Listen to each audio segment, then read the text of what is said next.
শামসি এলাকাতে ডানে বামে কোনো জায়গাতে উঁকি মারলেই বুঝতে পারবেন। এক মাস্টার মশাই রিটায়ার প্রাইমারি, 26,000 টাকা পেনশন পায়। ওর 3টা বেটা স্কুলে চাকরি করে, 3টাই হলো সরকারি চাকরিজীবী। সেই মাস্টার মশাই ঈদ উল ফিতরের দিন নমাজ টমাজ পড়ে আসছি, তা আমাকে দিয়ে আসসালামু আলাইকুম, কেমন আছেন? ভালো আছি, আপনি কেমন আছেন?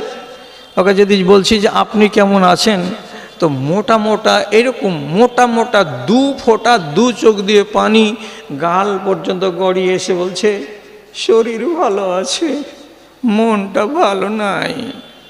আরে শরীর ভালো আছে তো মনটা ভালো নাই কেন? তো দেখেন আবদার কি জিনিস।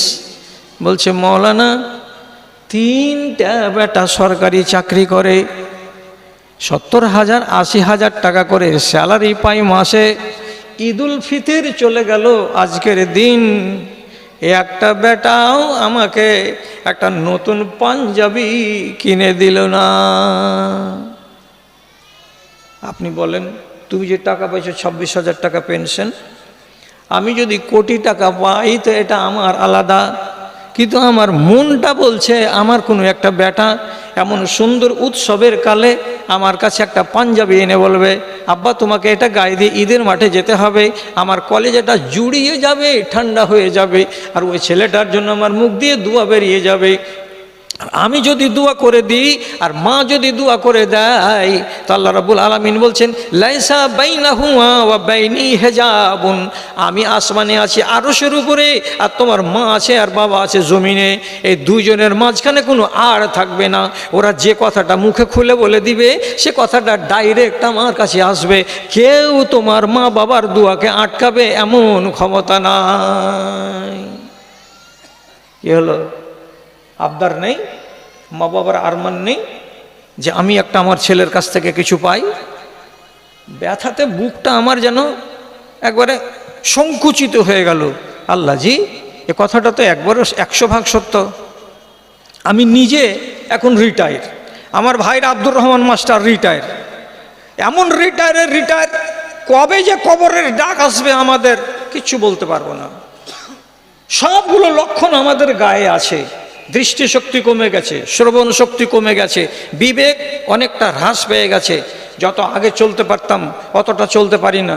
পেটের হজম শক্তি অনেক কমে গেছে, আগে যতটা খানা খেতাম অতটা খানা খেতে পারি না। এগুলো কিসের লক্ষণ? কিসের লক্ষণ এগুলো? কবরে যাওয়ার লক্ষণ। টাইম হয়ে গেছে।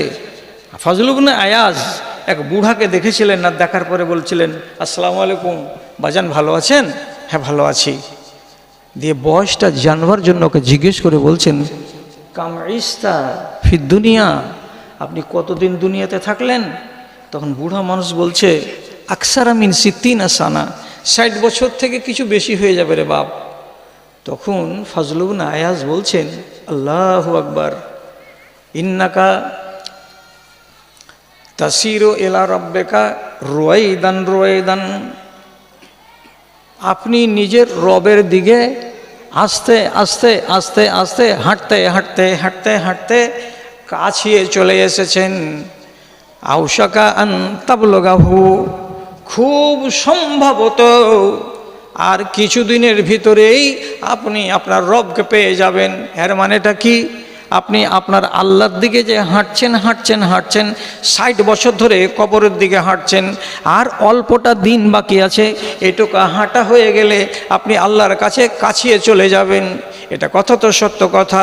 যেমনি বুড়া মানুষটা শুনতে পেল, সাথে সাথে বলে উঠল ইন্না লিল্লাহি ওয়া ইন্না ইলাইহি রাজিউন।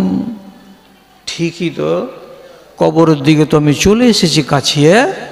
তখন ইনি জিজ্ঞেস করে বলছেন ইন্না লিল্লাহি ওয়া ইন্না ইলাইহি রাজিউন মানে জানেন? যে হ্যাঁ জানি। তো তাহলে বাবা এখন আমার কি হবে? তো উনি মশওয়ারা দিলেন, বিগত দিনগুলো যদি খারাপ গত হয়ে থাকে, আগামী যে কটা বছর বাকি আছে একে শুধরে নেন।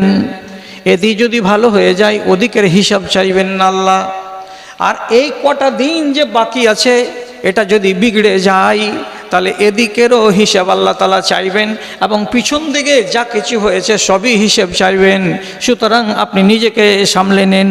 কেন আল্লাহ পাকের নবী বলেছেন ইন্নামাল আমালু বিল খাওয়াতিম, শেষখানা ভালো যার সব ভালো তার। জি, একটা মানুষ 60 বছর নাম শুনলো তো ঘাবড়ে গেল, আপনি 60 পার করে দিয়েছেন তো নিজের ভেতরেও চিন্তা নেই। আর আল আউলাদ এমন যান্ত্রিক যুগের এখন তৈরি হলো যে বাপকে